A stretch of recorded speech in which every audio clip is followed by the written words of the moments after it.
Hi guys, and welcome back to the Hot Seat. We are live in real time here at the Social Media Show studio, and we are always bringing you some new and amazing people with great stories here on the Hot Seat to really question them and figure out what it is they do and why they do it. So our first guest, I actually had the pleasure of meeting last week at a comedy show. He is hailing here from the East Coast, and he is pretty new to comedy, but his talent shows otherwise. So everyone, please welcome Evan Connolly.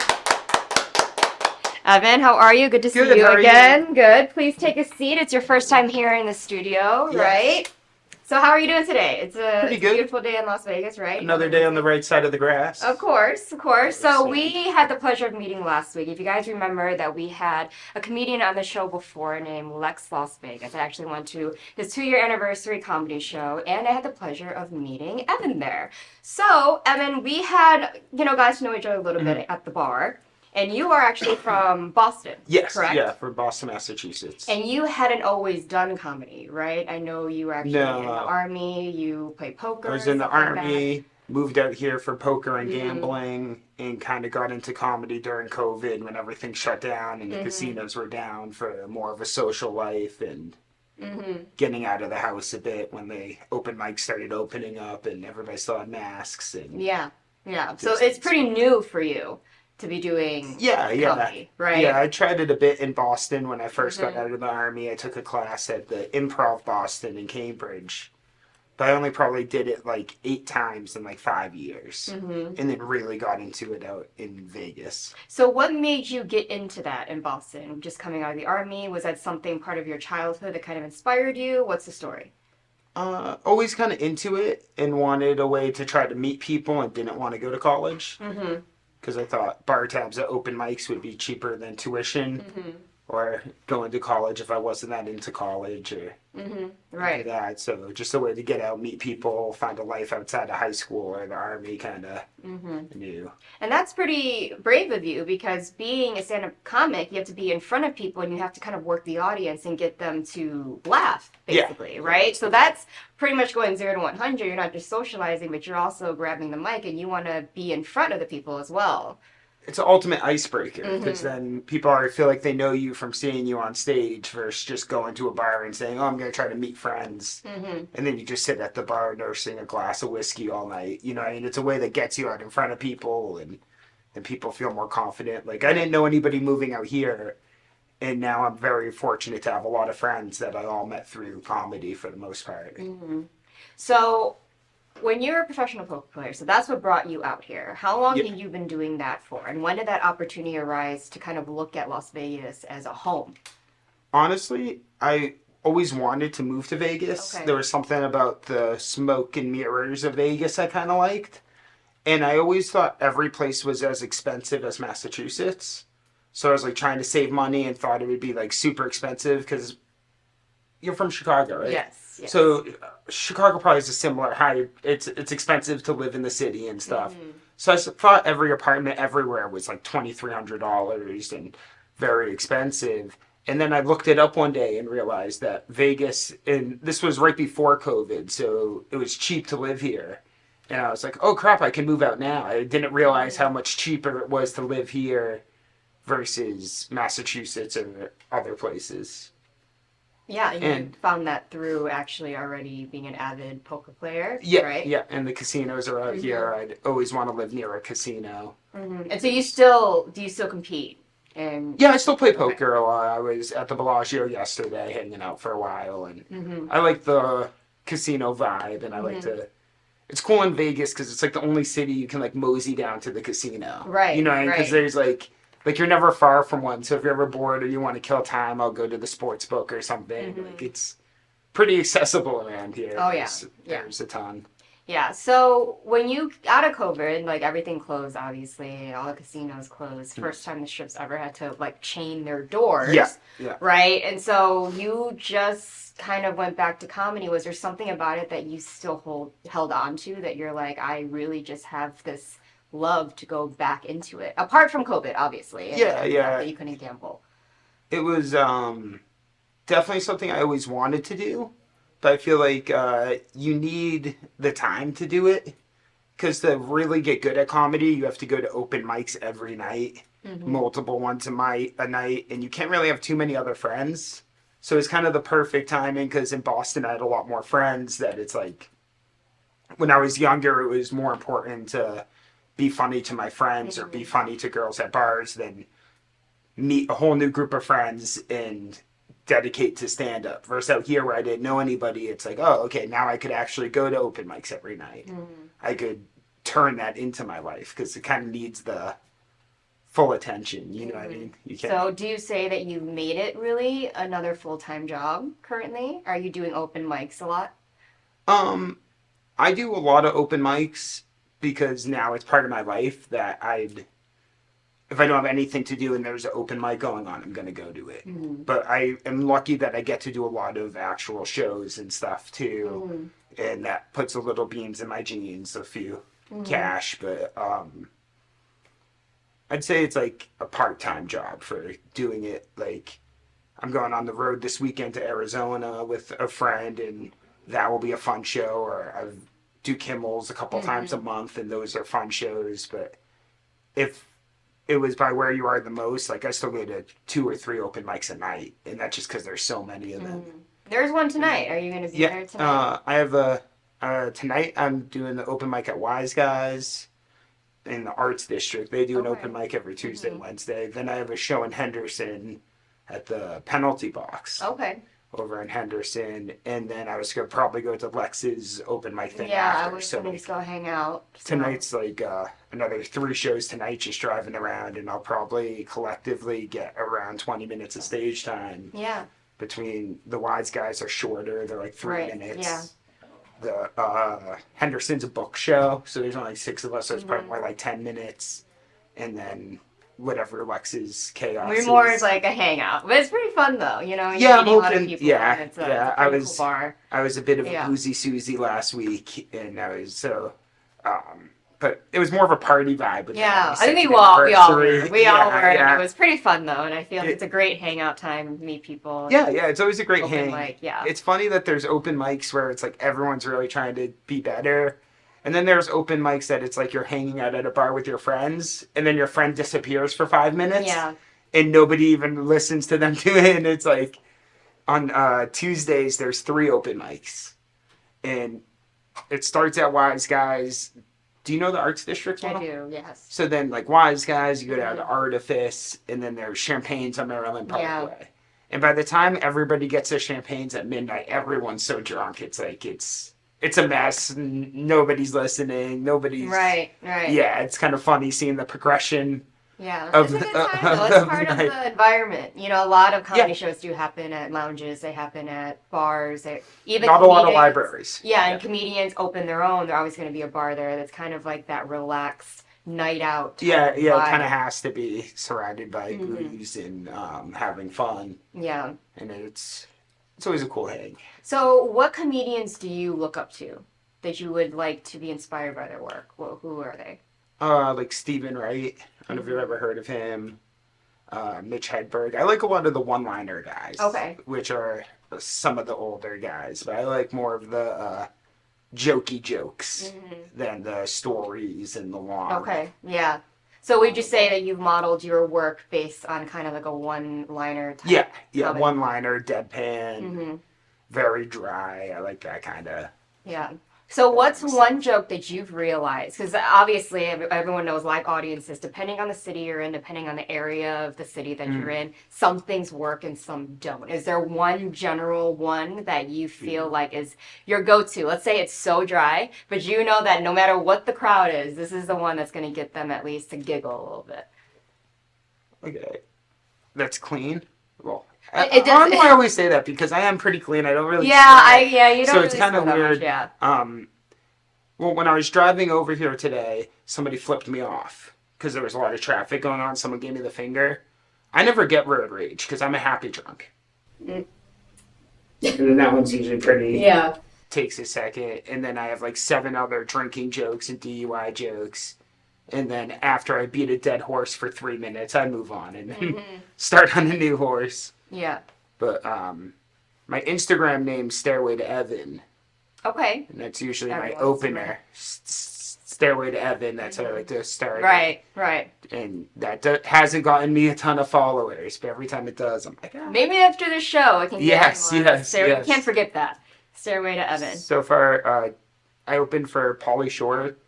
Okay. Yes. Opened for him a couple weeks ago, and that was the first time I really got that's pretty cool. I opened with the joke about my Instagram, and I was like, oh crap, I actually got followers from this. Yeah, so I was like, hey. It's easy to remember. It's not something that's like 500 letters and underscore and dot slash. So, what is your goal with comedy? Is this something you want to make full time? Are you still going to be dedicated to poker? What do you want to do with it? I'd love to just do the road. Okay. That's what I'd like, is to just be able to. I'm a part of 2 residencies at Jimmy Kimmel's right now. Okay. Josh Wolf and John Caparulo. And those guys, they have the dream. Because they have residencies on Monday and Tuesday. Mm-hmm. They do Kimmel's on the Strip. And then they can hit the road every weekend. Mm-hmm. So they're making all the cash on the road. Then they live in Vegas. They do a night residency here. That's like the dream, is have like a weekday residency in Vegas and just hit the road and see the country. So how do you normally, because stand-up comedy is a little different. Is it more of who you know? Or are you actively searching for open mics? Like, how do you begin to tour as a freelance comic? A lot of people have different ways of doing it. Right now, my plan is meeting and networking with people. Mm. Vegas is a cool city that a lot of interesting people roll through. A lot of people who, like, both the people who I just said who have the Kimmel's residency were in LA at the Comedy Store for a long time. Yeah. And then after kind of done with LA, they've put their mark on it. They move out to a place like Vegas. So it's kind of hoping one of those guys ends up taking you on the road. Mm-hmm. Like the guy who's taking me on the road this weekend, his name's Kool-Aid. Okay. And he's a great Vegas comic. He has a special coming out soon on Amazon Prime. I got close with him, and then he asked if I wanted to take this trip to Arizona. So you kind of... It's all on networking. That kind of who you know. A club at Wiseguys, you start opening for people, and then they can...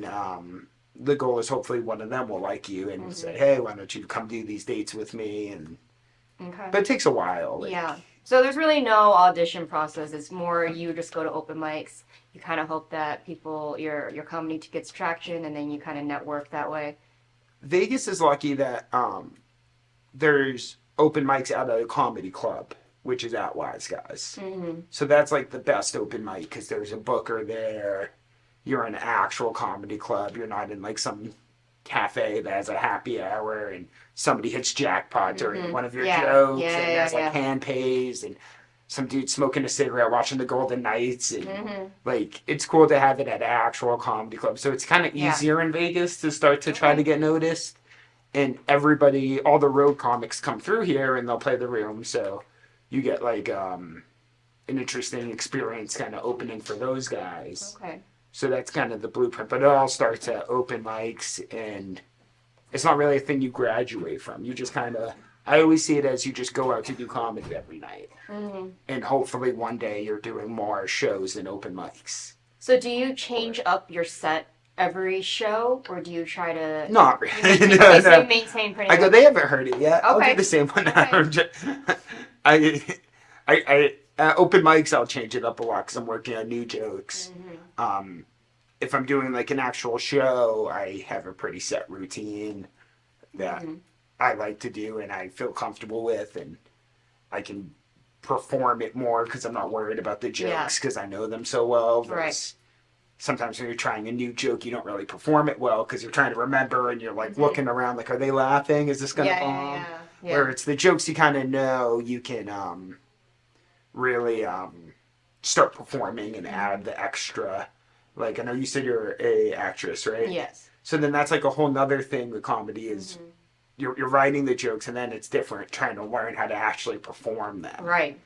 Because I know when I started, it was a lot of standing still. Mm-hmm. Yeah, you a lot of performer at the same time. Yeah. It was very monotone and not moving. So I like doing the same act so I can try to focus on having energy, especially if it's like a paid show where it's like these people deserve something that's if people are paying tickets and it's on the strip, you need to give them value. Right. You know what I mean? Right. This is the time to try a new joke, and Yeah. you need to put in the miles at open mics for it, and once you feel comfortable, maybe throw it in there.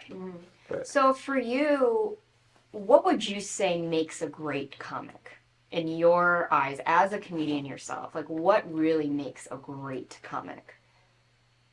Being bald. Okay. No, I'm kidding. I'm joking. Hey, I mean, you got There's Dave Chappelle, there's a lot of them. Joe Listen, Rogan, Joe Coy, you got a few of them that are, you might be onto something with that. Makes a... I don't know, I just like people that are dedicated to it. Okay. You know, I like lifers, you know what I mean?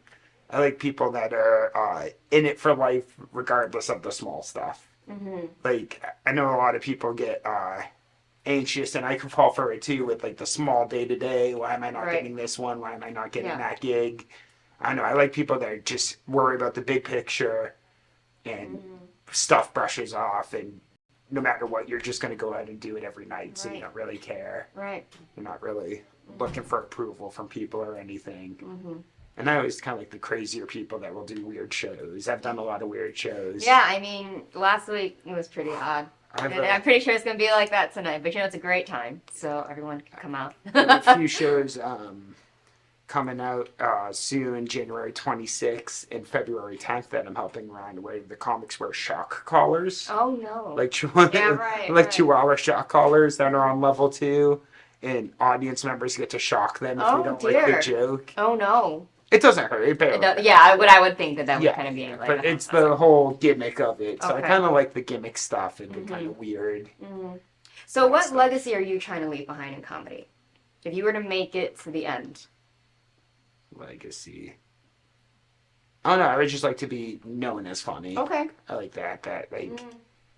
Like there's people that you see like that are pretty undisputably funny. Just funny people. Yeah. Stay out of the press or whatever. Like, Zach Galifianakis. Yes. He was a stand-up. And he was just known as a funny guy. Yeah. You know what I mean? You don't really hear bad stuff, just known for being funny and goofy and silly. Yeah. I like the goofier, sillier stuff. And just not taken too seriously, you're just... Yeah, you don't want to forget to be funny. I know I've gone to LA a bunch and done stand-up in LA, and kind of a different scene. Oh, I can imagine. I feel like it's very cutthroat, especially when you go to a comedy store. Like, everyone's trying to get that big break and that next, Well, not just that. Heart type vibe.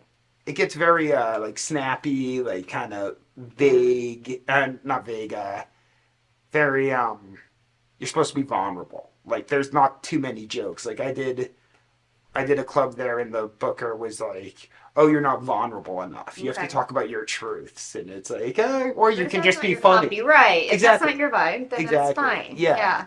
And everyone out there, they're like, it's all their sad story kind of thing. Oh, yeah. Versus punchlines. Or just trying to be silly. Like, no one's silly out there. They're all, it's like deep political. Yeah, that's a lot. Yeah. And it's cool, but you don't have to hate on people that... Right, because in order to stand out, you have to be kind of different. If that's not your thing, trying to make that work is really not your style, and that's not going to work out. And I don't care if you don't know who I vote for after seeing me do stand-up. Right, it has nothing to do with your performance. It's like what we talked about, it is a show, right? You are performing. You're not there to kind of really get into war there. And some people believe you have to have a message, and that's cool for them. But you also don't. You can also just be silly and just try to be goofy. But there's room for all of it. Right. You know what I mean?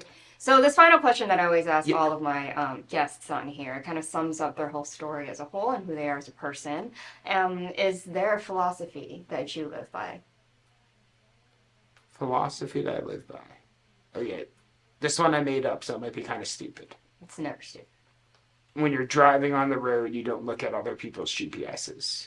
Hey, that's not stupid at all. I like that one. Plug it in, follow your... Right, yeah. Try to separate and not worry who gets what. And where they're going. Right, we all have different destinations. It's easy to fall into the how I've been wronged and all the injustices. I always do. All these people hate me, and it's like, maybe I'm being a bit dramatic, maybe... Hey, I've been there too. You're not dramatic. That's your story, and that's what makes you you, right? That's the best is when you... Because so much stuff you think is like you're the only one going through, and then you talk to somebody else and you go, I'm an idiot. Everybody has those feelings. In their own way, you Yeah, know, yeah, but yeah, we've yeah. all been there sooner or later. And Yeah. honestly, though, that's what makes you better. The people that don't go through hard things, they lead their lives differently because it's easier for them, per se, compared to when you feel like everything has gone wrong for you and you're waiting for that one silver lining. Sometimes it just takes longer than others, but you've built, you know, a shield in order to be able to withstand all you this get stuff. some resilience under your belt, and you Yeah. start getting a bit thicker skinned. Yeah, and I stuff. love that for you. That was a great answer. It's very different, you know, than what a lot of other people, but you are different than a lot of my other guests. Thank you. So please remind our audience where they can come see you tonight.